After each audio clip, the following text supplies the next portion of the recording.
In today's day and age, now more than ever, Photoshop is a really valuable skill set to have, because not only you could create all sort of graphics and designs that you want, but you could even potentially monetize this skill set. In this video, I'm going to show you everything you need to know step by step to get started using Photoshop as a complete beginner. My name is Vince, and without any further ado, let's get right into it. So when you first open up Photoshop, this is what you are going to be seeing, and the first step to get started on your project is to click here on the top left corner and click on new file. Now here you are going to be able to set the resolution of your project. In this case, I'm going to make it 1920 by 1080, which is the regular 16 by 9 horizontal format, but you could set it to whatever you want it to be right here. They also have a bunch of templates that you could choose from.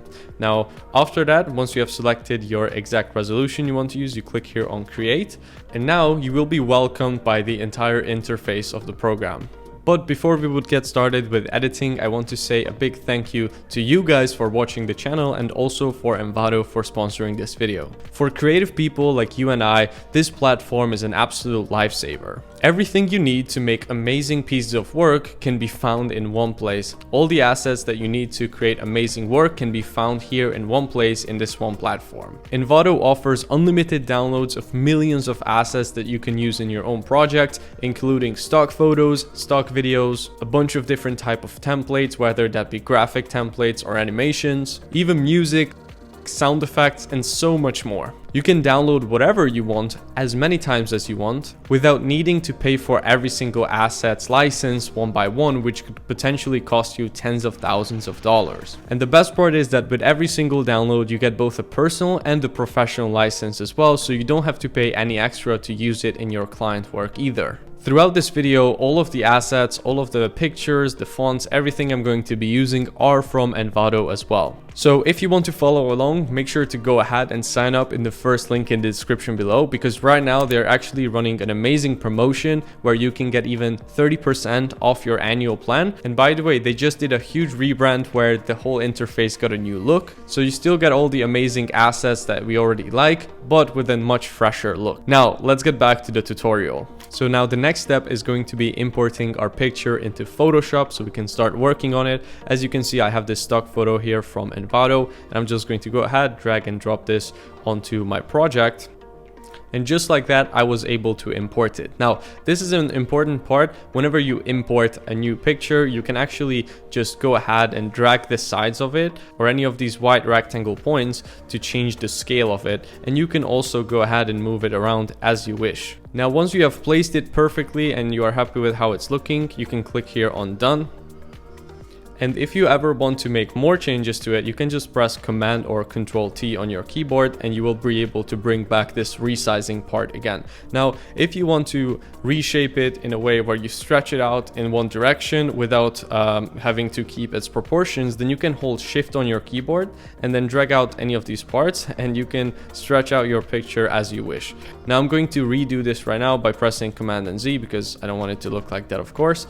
But yeah, and you could also even flip the picture vertically or horizontally here by clicking on these. So yeah, there's that. Now I'm going to click here on done. Now let's go over the actual layout of the software. So obviously here in this middle part, we have the actual working area or so. This is where we see the final product that we have right now. And then on the right side, we have a bunch of different things here. First, this is the history part. So here, any changes that you make to your edit is going to be recorded here. So you will be able to move back and forth between different adjustments that you made to your photo. And then on the right side here, we have the color selector, we have the swatches, gradients, patterns. Then under that, we have adjustments. So here we'll go into this a little bit, but you can make all sort of adjustments such as exposure adjustments, saturation adjustments, and so on to your layers. Then we have properties. So this will just show the properties of whatever layer you have selected. And then we have libraries here as well. And then we have the layers area. So this is another important part where you will be spending a lot of time. Basically, if you want to imagine layers, and if you have never worked with any sort of softwares like this, it's kind of what it sounds like, right? You have the different layers of the picture, and you can here change the order of which they are placed in. So for example, if you have two pictures and you change up the order of them, whatever layer is going to be on top is what gets priority on the image as well. So if you want, you can also hide a layer, you can change the order of them, and so on. So this will be another area that you are going to be using a lot. Now, outside of that, here on the left side, we have all the different tools that we are going to be using. On the top part of the computer, you will be able to also make other changes, such as here in the image, the edit part, the file part, where you can create new projects, save them, and so on. You have the filter area, plugins, windows. Here you can enable and disable different tools as well. So yeah, that's basically it, right? The main things that you are going to be using most of the time is going to be this area here in the middle, the layers on the right side, the history tab, the color selector, the adjustments, and these tools on the left. Now I want to go into the layers a little bit more right now. So first of all, you can also lock layers. So for example, the background element, which in this case is this white area, is locked by nature. If you want to unlock it, you want to get rid of it, you just double click on it and it will turn it into a regular layer, and then you can disable that as well. I'm going to go ahead and put another element into my project right now, which is basically a light leak. And as you can see right now, it's not visible because it's under the top layer. But if I pull it up here, then you see how the layers work basically, right? This is what I meant. Whatever is on top is what gets priority on the image. Another cool feature that Photoshop has, which you will want to use a lot, is going to be the blending modes. So here you can see now it's set on normal, but it has actually a bunch of different settings, right, where you can blend the two images. So basically now I'm selecting how it's blending it with the layer under it. And if I put this on screen, you can see I was able to create this light leak effect from this because it took out all the dark parts of the image. So it's blending them nicely together. Now you can also adjust the opacity of a layer by coming here to opacity and changing it. So you can see the lower I put the opacity, the more see-through that certain layer is, and the higher I put it, the less see-through it will be. It might be more apparent, for example, if I go and do it on this layer, right? So you can see the more I put this number lower, the more it's going to be looking washed out because the layer under it is white in this scenario. Now, once you have a bunch of different layers on your layers tab, what you can also do is you can group layers together. So you can go ahead, select the different layers that you want. For example, now I'm just going to press Command to select these two, and then you can go and drag the two down all the way here where you see this little folder icon, and you can see now it grouped them together. You could also alternatively just press Command and G and it's also going to group them. And if you double click on the name of any layer, you can also rename it. So I'm just going to rename this picture, for example, right? You could also create a new layer right here if you click on this little plus button. And as you can see now, it created another new empty layer for us. If you want to delete a layer, you can either just go ahead and drag it down here in the trash can, or you can just press delete on your keyboard. And to open up a folder, you just click here on this little drop down, and then you will be able to see what's inside of it. Now I want to show you a really cool new feature with Photoshop, which is going to be the generative fill AI feature. So this is something that's relatively new to the platform. So I think this is something you might want to utilize as well. So for example, if I come here to the left side and I click on this selection tool and I select an area, let's say here, I can go ahead now and click here on generative fill, right? And I can basically give Photoshop a prompt of what I want it to put there or generate there, and it's going to try to do something, right? So I'm going to say, put a flower pot on the window. And then I'm going to click on yes. And then I'm going to click on agree. And then now it's generating it for me. So as you can see, this is how it's looking right now. Obviously it's not perfect, but it's pretty cool that, you know, with just a command, you can actually get a flower pot there. And if you come here, it actually can give you some different variations. And for example, this one looks pretty good, not gonna lie. Like, you couldn't really tell, you know, if you just take a glance at it, that this was AI generated. And this is a nice thing that nowadays you don't even need as much knowledge to be able to use Photoshop, because these AI features make your job a lot easier. Like, doing this manually would have taken a lot longer than just prompting it and getting this done in 30 seconds. All right, now next up, I want to go through all of the key tools that you will be using on a day-to-day basis. So here we go to our toolbar section on the left side, and as you can see, the first tool is going to be the move tool. So with this one, you can kind of do what you would imagine it to do. Basically, you just choose a layer and then you can move it around as you wish, right? So that's basically what it does. You can just move things around wherever you want on your picture. Then next up, we have the selection tool. And if you right click on it, you can also get the elliptical. Technically, it's called the marquee tool, but whatever. You can make a selection with it. That's the whole point. So if, let's say, I wanted to go on this image and I wanted to select just his head, I could make this draw around it. I can, for example, go ahead and press Command and C and Command and V, and I can make a selection from just that. And as you can see, I was able to paste it on a new layer right there. Now, this next tool is also a type of a selection tool, but it's called the lasso tool. So with this one, you can kind of create a free drawn shape, whatever you want, and it will make a selection with that exact shape as well. If you want to redo your selection, you just click here on deselect and then it will get rid of it. Now, this next one is called the quick selection tool. So this is one I use quite often. With this one, you can very easily select different objects, shapes, by just basically either kind of drawing around it like this. So you can see now it's selecting the actual person that I wanted to select. And yeah, you can do it like this. And here on the top, you can also change to the reverse of this, which is the quick deselection tool, I guess. And with this one, I mean, you can just also draw and remove things from the selection you made with the quick selection tool. It also has this feature, and this works pretty well usually, where you just click here on select subject and it's going to try to see what's actually the subject that you are trying to select, and it will automatically do it for you. So you can see it did a decent job. Here there are some parts which I didn't want to be selected, so I will just have the minus or negative version of the quick selection tool. I will just go and quickly paint over those parts, and then just like that, as you can see now, it got rid of a part I wanted it to keep. So I will just finish up this real quick. If you want to make some more fine-tuned adjustments to your selection, you can also press Q on your keyboard. And as you can see now, it shows in red all the areas that are not in your selection, and the parts that are in your selection are in full color. And then if you come here to the brush tool, then you will be able to make these tiny little adjustments to it as well. So if you have the white color selected here, then it will be adding things to your selection. And if you have the black color selected as the primary one, then it will be removing things from your selection. If you want to change between the white and black, or the negative and positive part, then you can just press X on your keyboard.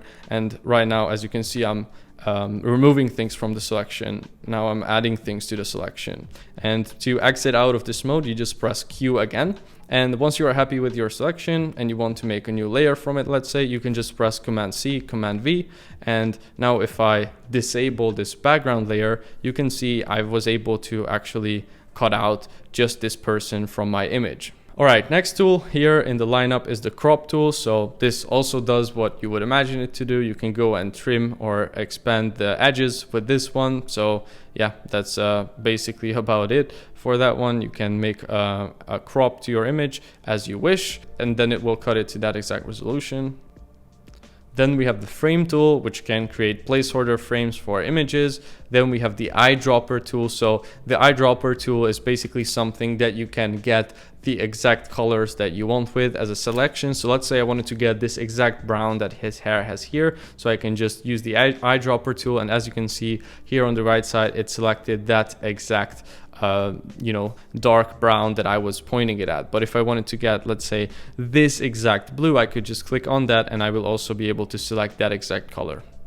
Then next up, we have the spot healing brush tool. So this is great for covering up small imperfections. Like let's say if you have something on your shirt, or if you have some acne, whatever it is that you want to cover up, you can easily do that. For example, I'm going to do this with this birthmark or whatever it is. I'm just going to click on it. And as you can see, just like that, kind of like magic, it got rid of it and it filled it out with content aware fills. So basically, it fills it up in a way where it seems natural. Or even here, if I want to do that, you can see just like that, you can get rid of all small imperfections on your image. Then next up, we have the brush tool. So this is also what it says it is. However, the brush tool is very, very versatile. You can do a bunch of different things with it.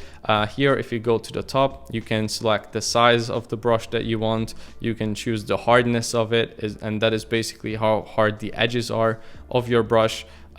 You can also choose from all these different templates that they have over here.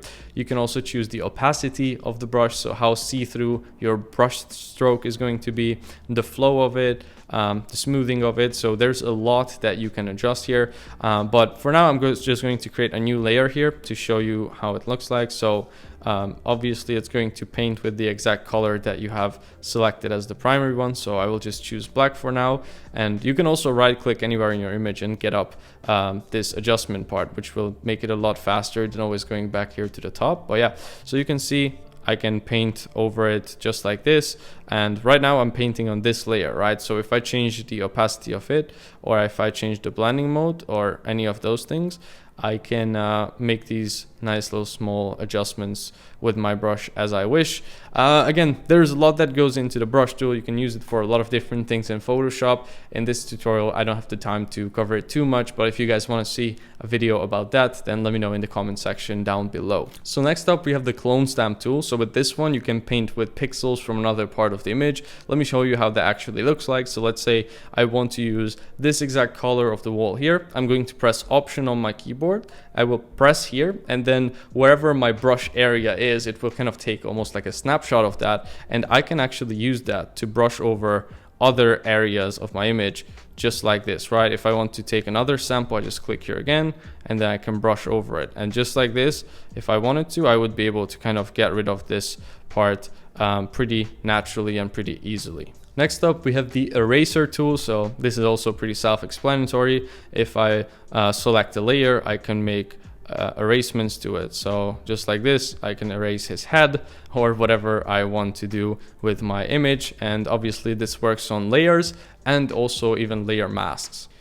Now next, after this, we have the gradient tool. So this is another one that you can use in a lot of creative ways. For example, if I wanted to make this area in my image a lot darker, I could just even go ahead and create a new layer. And just like this, I can create a gradient on my image. You can also choose from a bunch of different presets that they have, a bunch of different colors. So yeah, this is also a very versatile tool.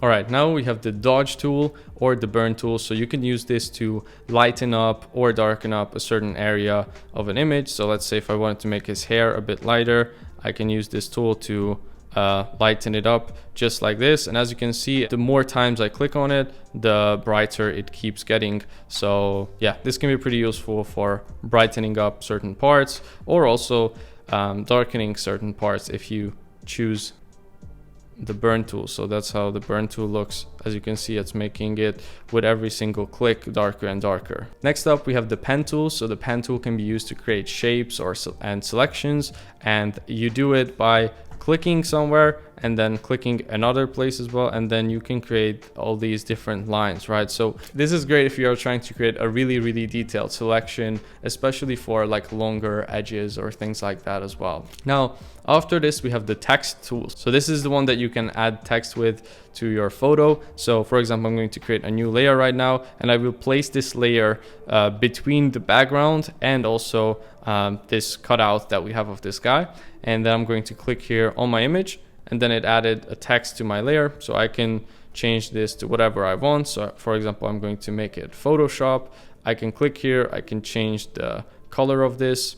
And then after that, if I press Command T, I can also, place it anywhere I want. I can make it bigger or smaller. So I'm going to go ahead and put this under this layer. So now, as you can see, it's in between the guy and the background. Because I erased off, I think, some of the guy's head, it's not lining up perfectly, but you know, this is how you could put, for example, something behind another object. I will just go make a new selection so you can see it. So yeah, this is how it would look like. Now obviously you can make as many adjustments to your text as well as you want. Here on the right side, you could change the font, you could change the size, the spacing between the letters, the spacing between the lines, so many different things, right? I'm going to show you how to change the font for now. So in my folder, I've downloaded this new font, which is called Frenzy Modern Sans from Enado. So I'm going to go ahead and download and install this right now. So just double click on it, click here on install. And just like that, I was able to add it to my computer. I'm going to select this entire text. I'm going to come here to the top, start typing in Frenzy regular. This is the one I just downloaded. I'm going to press on the little tick. And as you can see now, I was able to change it to the exact font that I wanted to use. Now, if you want to add a drop shadow, for example, to your image, then you can do that in here over the blending options menu, but we will go into that a little bit later. Then we have the rectangle tool here, and if you right click, you can also get other shapes as well. So with this one, you can basically make a selection, it will make a rectangle in that shape. Now you can see here, you can change the edges, whether you want them to be kind of like rounded or not. For example, if I put this to 0, it will not be rounded anymore. You can make other adjustments to it as well, like the color of it, whether you want to have a stroke on it or not, and so on. Then we have the hand tool. So this can be used to kind of pan over your image. So if you click anywhere, it's not going to select it, but you can pan around. Then we have the magnifying tool. So this you can use to either zoom in or zoom out. So for example, now it's on the minus, so it's zooming out. But if I click here on the plus, it's going to zoom in. Now, an easier way to do this, in my opinion, is if you press Command or Control if you're on Windows, and the plus and minus keys on your keyboard. So you can use that to zoom in or zoom out as well, and it's a much faster way to do it. Or you can also just use your mouse pad as well, alternatively. So these are just some of the most used tools in Photoshop that you are going to be using on a daily basis. There are a lot more things that you can do as well, a lot of different tools, but I just wanted to show you these to start with.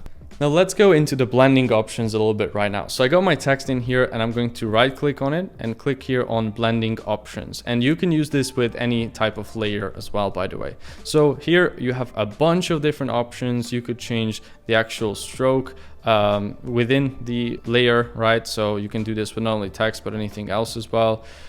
You could add an inner shadow for it. You could add an inner glow, color overlay, gradient overlays, right? Pattern overlays. You could add the drop shadow to it. You can adjust all the different properties of that drop shadow and all the properties of any of these blending options that you have over here. So yeah, there's a lot of different things you can do here in the blending options as well. I would suggest you to go and try to play around with it a little bit, find out what every single one of them does. And yeah, but in general, the most common ones that I use are drop shadow, and also I use inner shadow as well quite a lot to create more of a 3D effect on my photos. And also sometimes gradient overlays or pattern overlays can be pretty handy as well. All right, once you're happy with your settings, you can click here on OK. Now let's go into adjustments layers a little bit. So if you come here to adjustments and you select a certain layer that you want it to affect, then you can come here, you can see you can change things like the saturation, the hue, the contrast, the curves, so many different things, right? Right now I'm just going to do the saturation. So if you want to bring down the saturation, you pull it to the left. If you want to bring it up, you pull it to the right, right? So if I wanted to create a black and white background for this, I could just pull it all the way to the left here.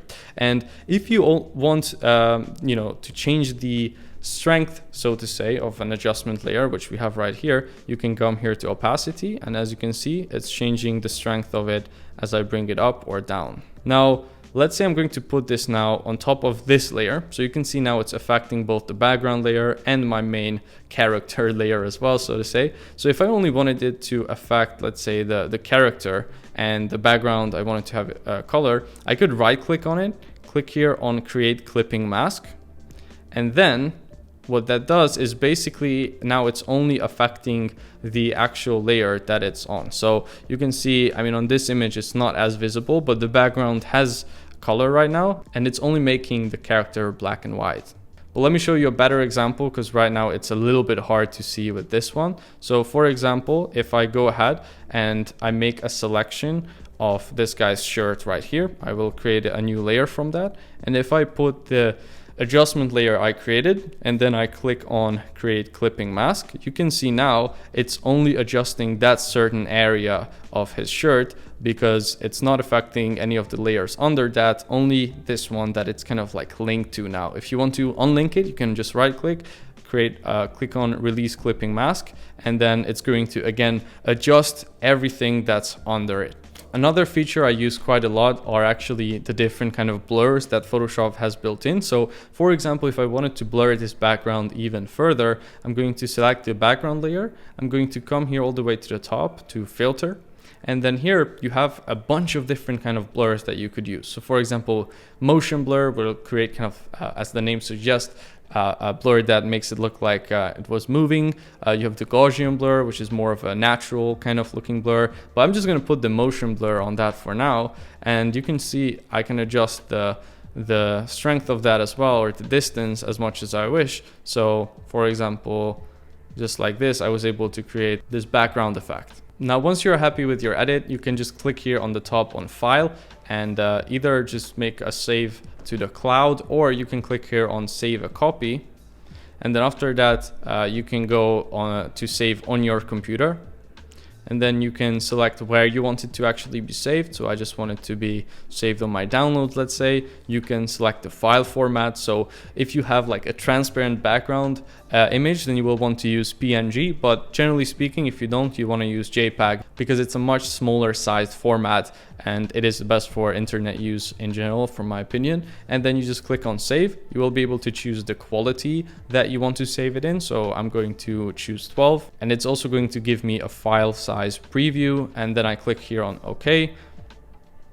And now if I go to my downloads, as you can see, I have this exact photo right here, exported, ready to use. Now, another thing I wanted to show you is how to work with templates. So I downloaded this YouTube channel art template from Enado. So I'm just going to unzip it. And as you can see, we have 3 different styles here. So I'm going to choose, for example, this one. I will click here on it. I will just double click on it, and then it opens up the template for me. It should be a PSD file. And now if I want to, adjust everything here, I can just go ahead and click on the text, and I will just change it to my own usernames, for example. Same thing with this one as well. I can also change the name to my name. And then here where we have the person, I'm going to click on that.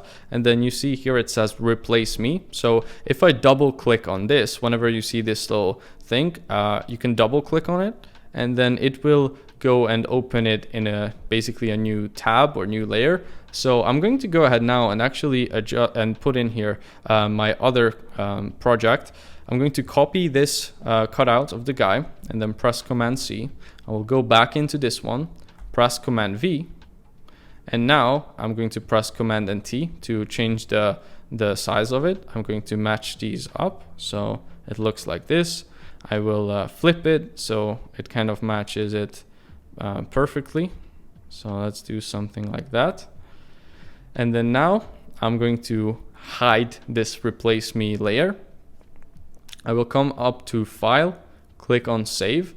So now if I go back to my template, as you can see, I was able to put it in here. So just like that, in around 1 minute, I was able to adjust this template. And now if I go ahead and save a copy of this, I will name this channel background, for example, and save it in JPEG. I just got this pretty cool looking channel art, and I would be able to just go ahead, upload this to my channel and use it if I wanted to. So that's kind of how you can use templates that you get from Enado or anywhere else. Now, I hope you found this tutorial helpful and you might feel a bit more comfortable. Go ahead and click the link below the description to sign up for Enado to get all your assets from. And if you don't have Photoshop yet, you can also get that in the description below. So thank you so much for watching all the way until the end. I hope I could help, and I will see you in the next video.